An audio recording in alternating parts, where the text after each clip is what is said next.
그 영상을 보자마자 바로 제 고향으로 향했습니다. 왜냐면은 제 조카가 당한 사건이 발생했기 때문에.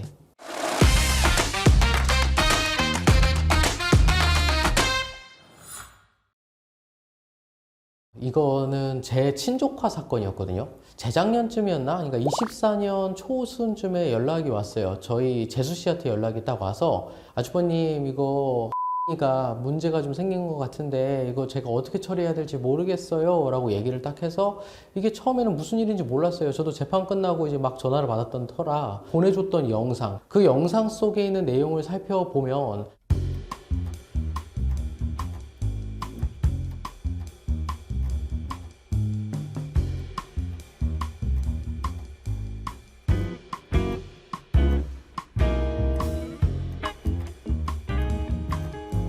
방금 전에 보셨던 그 영상을 딱 보고 나서 저도 피가 거꾸로 솟는 생각이 들더라고요. 사실 누군가는 이거 별거 아닌데 라고 생각할 정도일 수도 있고, 아니면 뭐 훈육 차원에서 그런 거 아니야 라고 얘기할 수도 있는데, 사실 지금 이 영상을 자녀를 가지고 계신 부모님 보신다고 하면 완전히 다르게 느껴질 거예요. 저는요, 그날 오전에 재판이 끝나자마자 그 영상을 보자마자 바로 제 고향으로 향했습니다. 왜냐면은 제 조카가 당한 사건이 발생했기 때문에.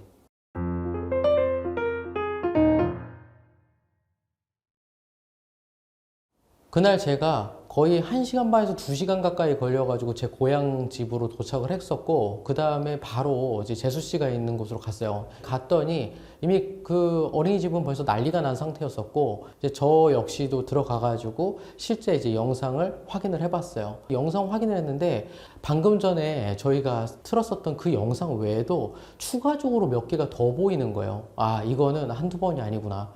이거 영상을 자체를 전부 다 봐야겠다라고 했는데, 거의 대부분의 어린이집뿐만 아니라 CCTV를 설치했던 대부분은 사실상 저장 기간이 제한되어 있어요.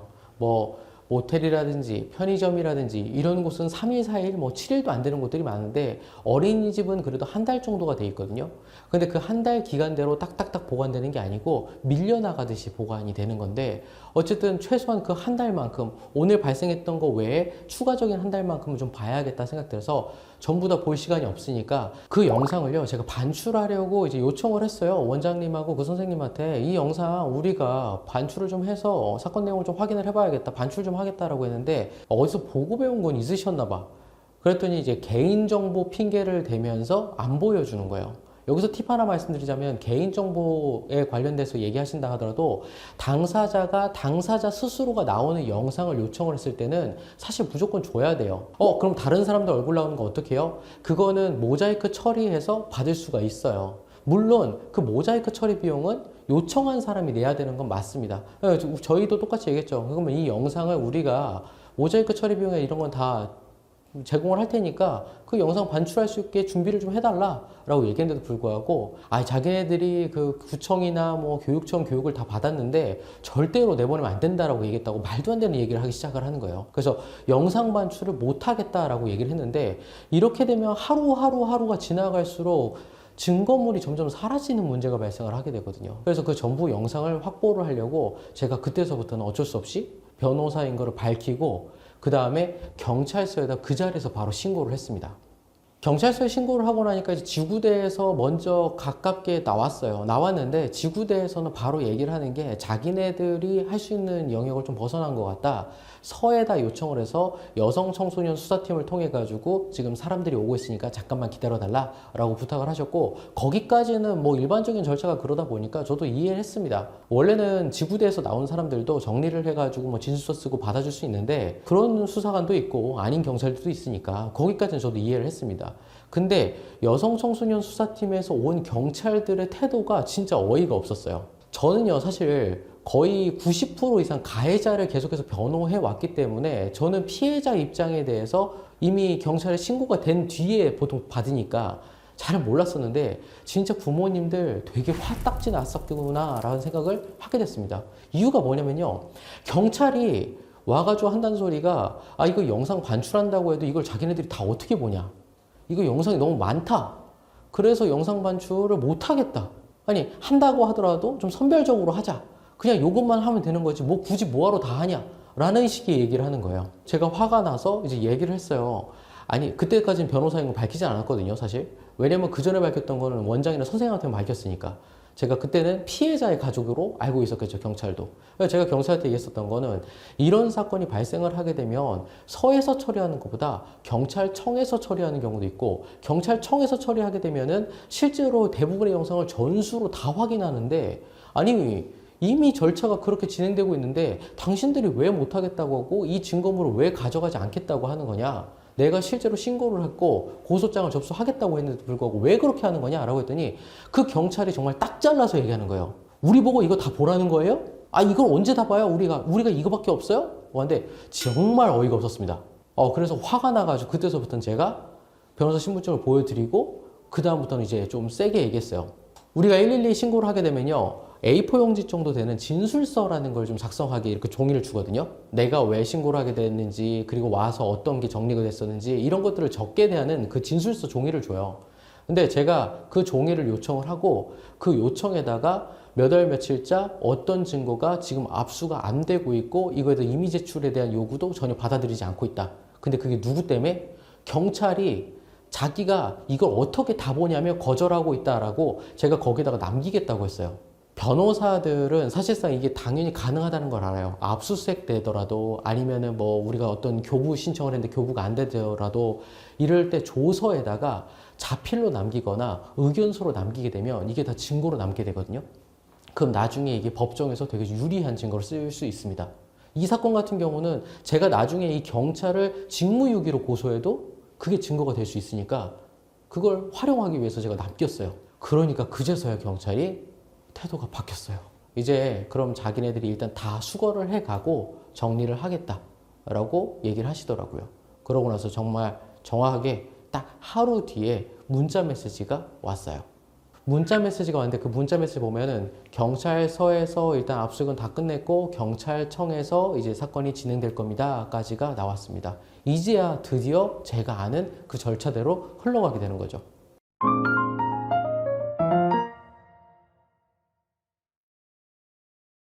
보통 이런 사건이 발생하게 되면요, 변호사 비용도 변호사 비용이고 나중에 손해보상 청구라든지 이런 거 할 때도 전부 다 비용과 시간이 많이 들잖아요. 그래서 대부분의 학부모님들이 어떻게 하지를 못하고 그냥 참고 그냥 어린이집으로 옮긴다거나 아니면 신고만 하고 그냥 마무리한다거나 그냥 그렇게 끝나는 경우들이 많았는데, 제일 좋은 방법은요, 사실상 가해자들이 어쨌든 신고가 되고 나면 바로 사과를 해요. 그리고 사과를 하면 거기서 합의를 요구를 하시고 그 다음에 그 합의를 받으시는 게 맞아요. 시간과 비용을 줄이는데 가장 좋은 선택인 건 맞습니다. 그런데요, 저는 그렇게 할 수가 없었어요. 왜냐면은 상대방이 조사 과정에서 아이가 너무 막 이렇게 정신이 없어서 훈육하는 과정에서 그냥 좀 세게 넘어뜨리거나 하려고 했던 게 아니고 땡기다 보니까 넘어졌다. 소변을 잘 못 쳐서 이거 제대로 싸야 된다라고 해서 그 성기 부분을 이렇게 몇 대 쳤다. 이런 식의 훈육이다라는 식으로 얘기를 해버리는 거예요. 이게 너무 당황스럽고 화가 났습니다. 그래서 합의는 없다라고 생각을 하고, 그때서부터 사실상 큰아빠가 변호사면은 어쨌든 이 친구한테는 정말 좋은 게 시간과 비용 상관없이 앞으로 이 선생님과 한번 2, 3년 정도 찐하게 한번 놀아보자 라고 생각을 하고 정말 복수를 합법적으로 하기 위해서 계획을 세웠습니다. 그리고 제가 첫 번째 했었던 건 일단은 형사소송이었고요. 그 형사소송이 끝나고 나면 그걸 바탕으로 재산을 좀 확인을 해보고, 재산을 확인한 뒤에는 그 재산에 압류를 걸고, 가압류죠. 가압류를 걸고 그 다음에 민사소송을 진행해서 이렇게 하면 소송이 거의 2년, 3년이 걸릴 건데 그 기간 동안 한번 네가 교사 생활을 할 수 없도록 나도 너한테 실질적인 타격을 주겠다라고 생각을 했습니다. 그만큼 제 조카는요, 어린이집으로 옮기는데도 스트레스를 많이 받았었고요. 그 다음에 실제로 그 트라우마가 남을까봐 그 구청에서 연계해주는 정신과에 가가지고 검사를 해봤었는데, 뭐 다행히 엄청 심각한 건 아닌데 일부 그 선생님에 대한 두려움 이런 게 있다라는 그 진단을 받아가지고 그걸 치료하는데 많은 고통을 받았거든요. 그 부모님 역시도. 어쨌든 저는 이 고통을 전부 다 복수해야 되겠다라고 생각을 했습니다.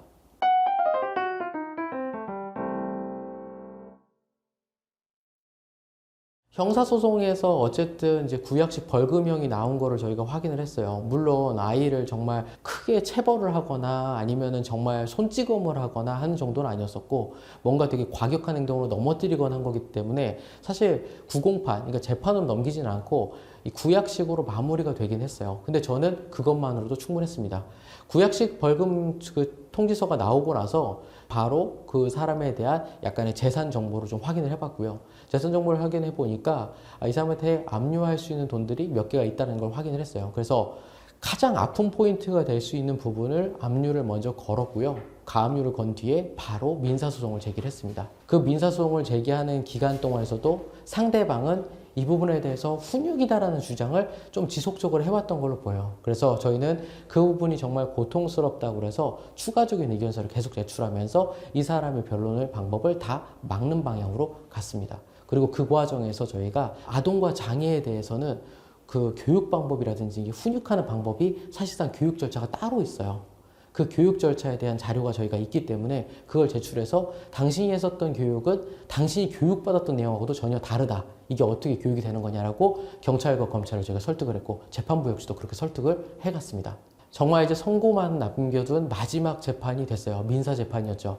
그때서야 한 달 전쯤이었을 거예요. 딱 재판이 종결되고 그 다음 달에 선고를 앞두고 있었을 때 그때 상대방 측에서 연락이 왔습니다.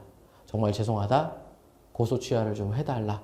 또한 소취하를 좀 해달라. 왜냐하면 기존 사건들도 자기들이 억울하다고 정식재판 청구를 형사적으로 했기 때문에 형사재판과 민사재판이 동시에 진행되고 있었던 상황이었거든요. 저는요 사실 그럴 필요 없이 그냥 전부 다 마무리를 짓고 이 사람이 갖고 있는 재산에 대해서 경매까지 넘길 거를 고려를 하고 있었어요.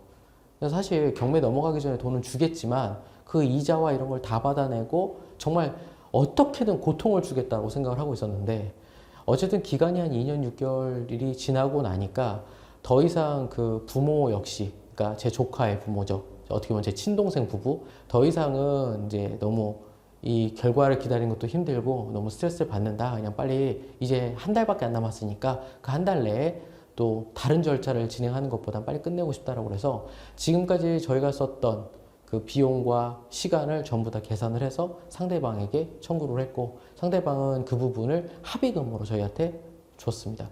그렇게 사건이 일단은 종결이 됐습니다.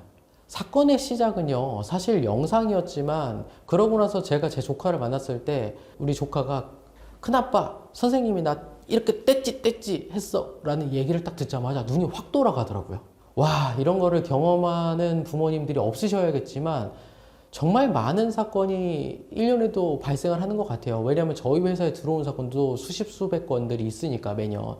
그러니까 그런 걸 생각을 해봤을 때 제가 지금까지 가해자를 변호를 했고 피해자를 변호해도 왔지만 그 마음을 정말 다 이해하지는 못했구나 라는 생각이 들어서 좀 반성하는 계기가 됐었던 사건이었습니다. 그 다음부터는 제가 조금 더 아동학대 사건 같은 경우는 어떻게 가해자를 대해야 되는지 어떻게 피해자를 대해야 되는지를 좀 많이 배웠었던 사건이었던 것 같습니다. 그리고 결과가 정말 좋아서 정말 다행이었던 사건인 것 같아요.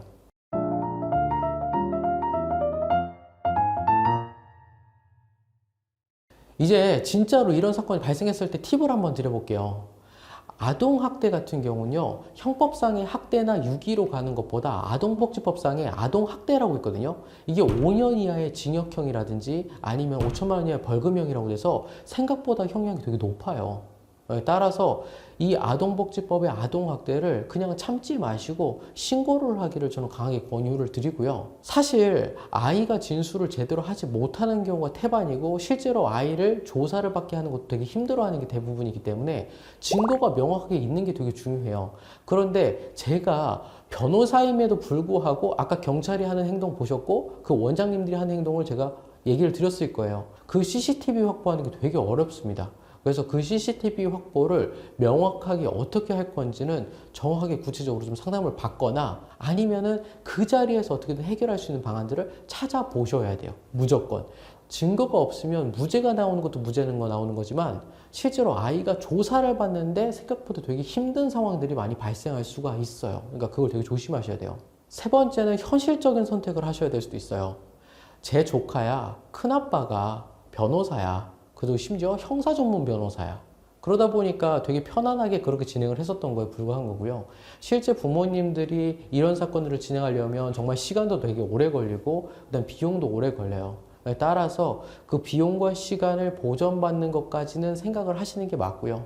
만약에 가해자가 원해서 먼저 용서를 구하고 합의를 한다고 하면은 저희처럼 2년, 3년을 싸우지 마시고 최대한 빨리 정리하는 것도 좋은 방법이긴 해요. 물론 감정적으로 내가 이 사람 용서하지 못하겠다라고 한다면 뭐 그거는 본인들의 선택이겠지만 현실적인 선택을 하는 것도 되게 중요해요. 아이가 어쨌든 치료를 받고 아이의 마음을 치유하는데도 비용이 되기 때문에 그 비용을 내 돈 쓸 수는 없잖아요. 상대방 돈을 가지고 와서 사용을 해야죠.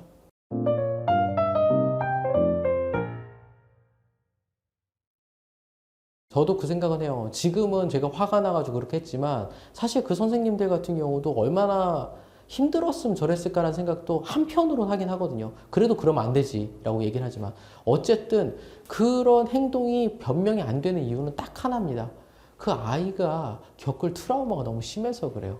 혹시라도 비슷한 일을 겪거나 아니면은 뭐 그런 상황이 발생했다라고 하면 제가 드렸던 방금 전에 그 모든 영상에 나오는 그 팁들 있잖아요. 그걸 활용해서 한번 진행해 보시길 원하고요. 그 다음에 정말 그럼에도 불구하고 뭔가 잘 풀리지 않는 상황인 것 같아 라고 생각이 드시면은 그때는 한번 전문가의 조언을 받아서 조력을 통해서 진행해 보는 게 중요할 것 같습니다. 오늘은 제 친조카 사건이었기 때문에 조금은 뭐랄까 진중하게 얘기를 할 수밖에 없었던 것 같습니다.